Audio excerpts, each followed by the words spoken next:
अस्सलाम वालेकुम, welcome back to my channel analysis with Binish. आज हम बात करने वाले हैं इश्क मुर्शद के एंड के बारे में। इसका एंड क्या हो सकता है मेरे अकॉर्डिंगली, या क्या दिखाया जा सकता है, आज इस पे हम डिस्कशन करेंगे। तो चलते हैं रिव्यू की तरफ।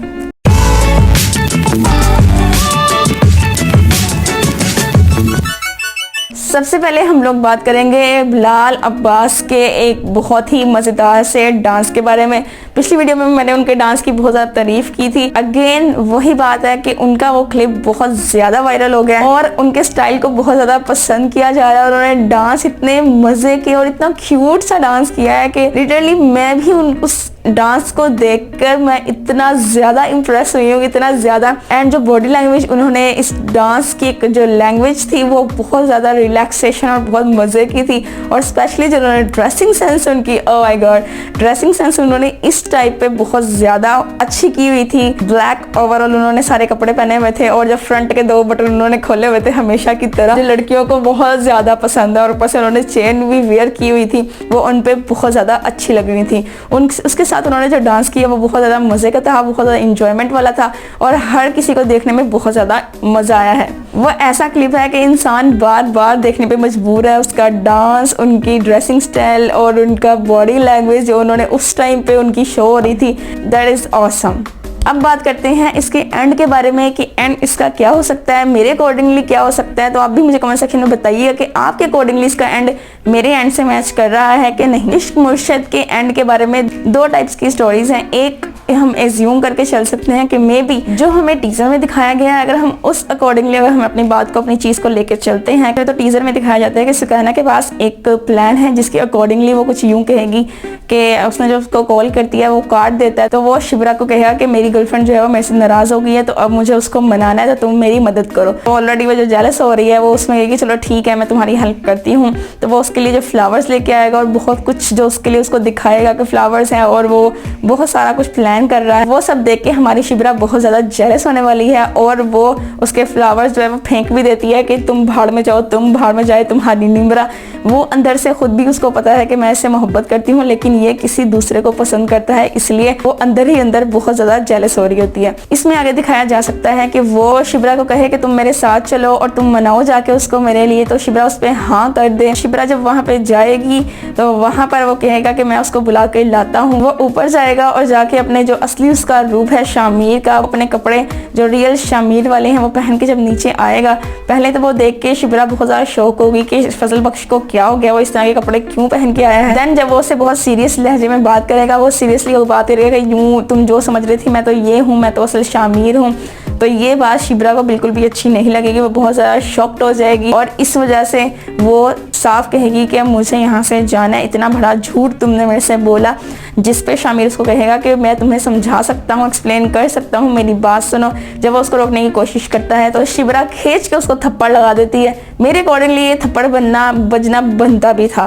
फर्स्ट तो ये कि जब एक इंसान सोचता है कि जब एक फजल बख्श जिसको वो जानती है और एक शामिर जिसको वो बिल्कुल भी नहीं जानती, जब वो उसका हाथ पकड़ेगा तो डेफिनेटली वो थप्पड़ पड़ना ही पड़ना था, जिसको शामिर बहुत ज़्यादा दिल पे ले सकता है। हो सकता है बहुत ज़्यादा डिसहार्ट हो जाए और डिसहार्ट होकर वो फैसला करे कि अब वो शिबरा के सामने नहीं आएगा।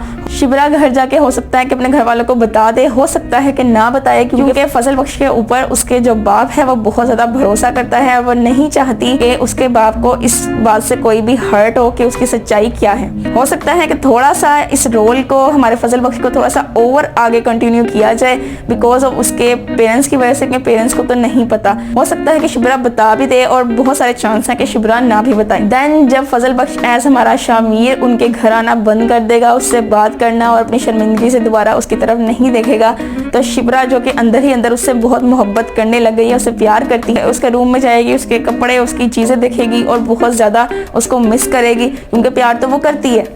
वो एक्सेप्ट करे या इस चीज़ को एक्सेप्ट ना करे, सो कहना भी तब बोलेगी कि हाँ ये सब मुझे पता था, वो बहुत अच्छे हैं, तुम उसको गलत समझ रही हो एक्सेट्रा। लेकिन ताज़ा ताज़ा उसका रिएक्शन होगा उसमें, वो उसकी बात बिल्कुल भी नहीं सुनेगी। आगे जाके यूँ भी दिखाया जा सकता है कि जो हमारी मेहरुन्निसा है, जो कि हारून की बेटी है, शामिर उसके साथ मंगनी के लिए हाँ कर दे, हो सकता है उसकी मंगनी हो जाए या उसके साथ घूमने फिरने लग जाए। देन शिबरा उसको कहीं किसी होटल में देखे, उससे बात करते या खाना खाते साथ, तो शिबरा को बहुत ज़्यादा एहसास होगा इस चीज़ का, बहुत ज़्यादा जेलस हो जाएगी बिकॉज वो उससे प्यार करती है। हो सकता है जो शिबरा का बाप है वो कहीं फजल बख्श को ढूंढे कि फजल बख्श घर पे क्यों नहीं आ रहा, क्या वजह है।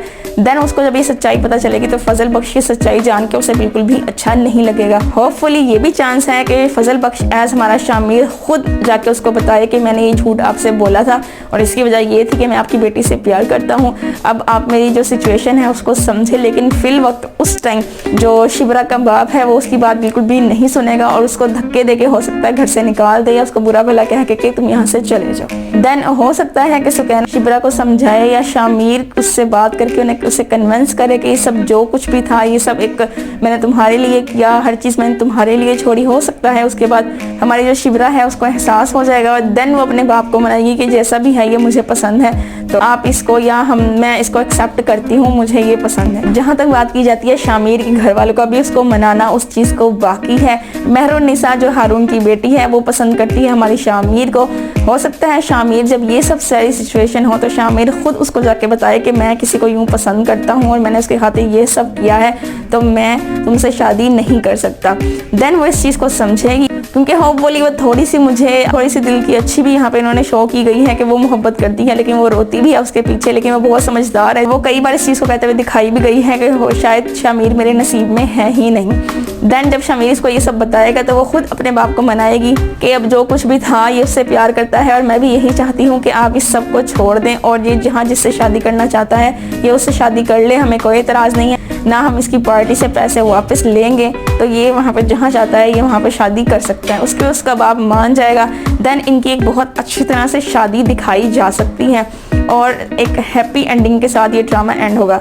अब ये तो रही एक साइड की स्टोरी। दूसरी स्टोरी अगर हम दूसरी साइड से देखें कि इसका क्या हो सकता है, तो उस पर अगर हम जाएं, जो भी कुछ हमने टीजर में देखा वो सिर्फ एक ख्वाब हो सकता है कि फजल बख्श इस चीज़ को सोच कर ही कि वो शिबरा को कैसे सब कुछ बताएगा, रिएक्शन को सोच के कि वो उसके ऊपर क्या रिएक्ट करेगी, हो सकता है कि वो अभी ना बताए। शामिर और फजल बख्श का हो सकता है यहाँ पे रोल को मजीद कंटिन्यू किया जाए क्योंकि शिबरा एक शादी में बैठी थी, होपफुली वो उसकी जो बहन है सुकैना उसकी रुखसती का टाइम होगा। देन साइड में हमारा फजल बख्श जो एज फजल बख्श के रोल में या फजल बख्श के हुलिये में ही वहाँ बैठ कर उसको इशारा कर रहा होता है। देन वहाँ से ये ऑप्शन लगता है कि फजल बख्श का कैरेक्टर अभी थोड़ा सा और लंबा चला सकते हैं। ओवरऑल कहानी तो यूं ही चलेगी जिस तरह के आपको मैंने पहली स्टोरी में बताया है, लेकिन पॉइंट अब यहाँ पे ये है कि जो फजल बख्श का हमें टीजर में दिखाया गया है कि वो शिबरा को सब कुछ सच सच बता देगा, हो सकता है इस चीज को अभी हमें ख्वाब की तरह से ही ले। असल में फजल बख्श का कैरेक्टर किसी और तरह से शिबरा के सामने आए, कोई और बता दे या वो कहीं और देख ले, जिसके साथ इस चीज को बहुत ज्यादा इंटरेस्टिंग बनाया जा सकता है कि एकदम से सारे घर वालों को पता चले कि शामिर